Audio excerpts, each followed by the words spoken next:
Welcome to the Mike and JD Show YouTube channel. Thank you for being here. I want you to do me a big favor before you check out this clip. I want you to hit the like button. I want you to throw in a comment and make sure you're a subscriber to this channel. And then I want you to share this video with your friends. Help us defeat the algorithm. And then if you like this content and you appreciate this content, please head over to patreon.com/the Mike and JD Show and support the show. That is how we actually get funded to be able to do this. So we thank you very much for being here. And now enjoy the clip. Yeah.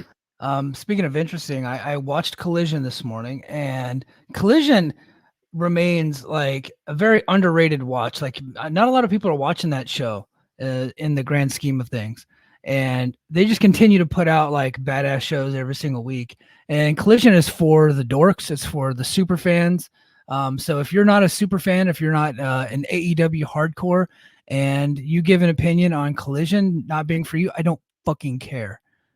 Collision is for me, right? I honestly was like of the opinion that Collision shouldn't exist because it was just another thing I had to watch and it was becoming a burden. But here lately, it's been super awesome. And it's been basically like a love affair of Bryan Danielson getting to do all his favorite matches. We got to see him against Jun Akiyama recently. And then last night, he wrestled Katsuyori Shibata, who before he got injured, there was like a run of about 2 years where he was like my favorite wrestler.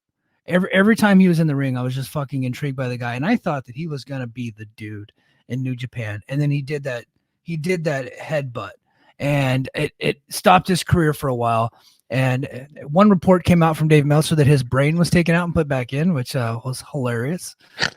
Clearly that did not happen, but man, so this guy, he is back in full Shibata mode. I know when he'd come back a couple years ago and he wrestled in the Tokyo Dome against Zack Sabre Jr., his body was a bit soft. He wasn't tan. He just didn't look like he was ready for action.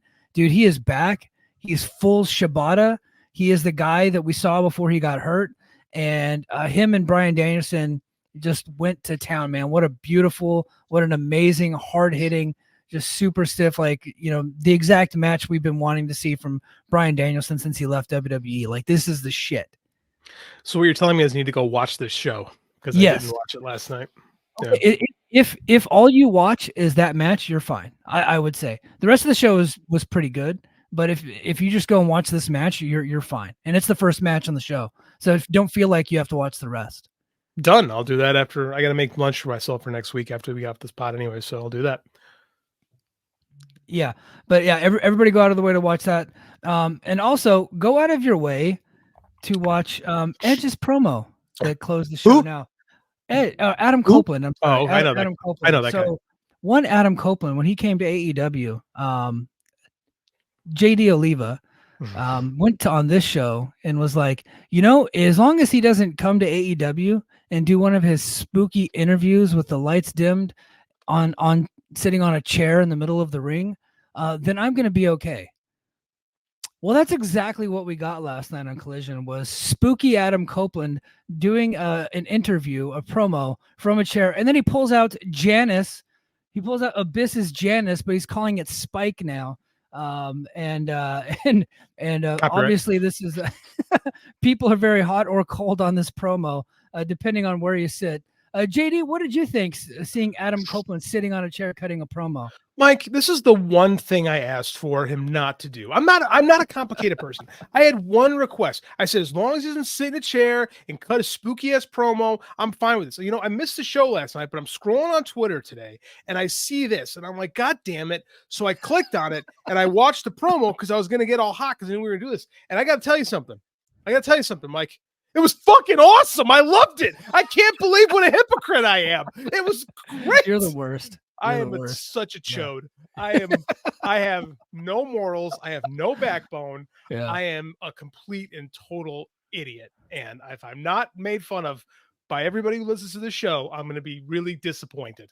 Yeah. Because I thought it was great. Yeah. I watched the full thing. He's a good promo. Like, he's really a very talented, like, speaker. He delivers his lines very well. Like, he's just very good. I found a lot of it to be a little bit boring, and I thought him bringing out the nail board was cheesy because I personally hated when Abyss had Janice.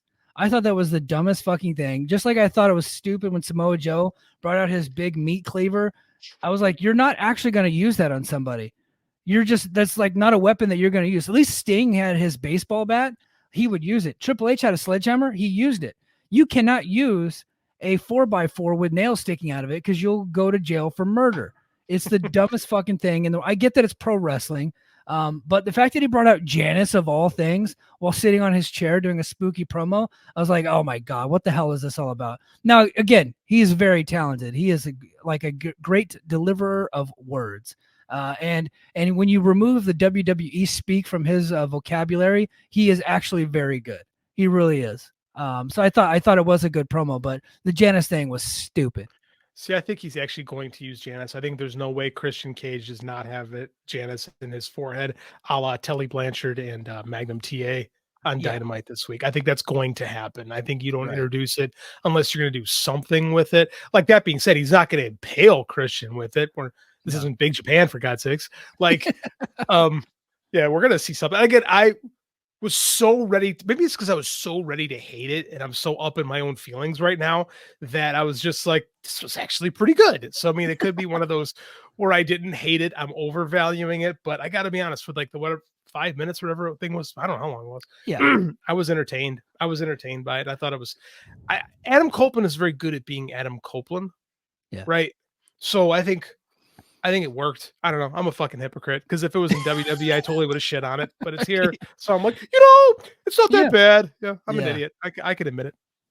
Yeah, that's funny.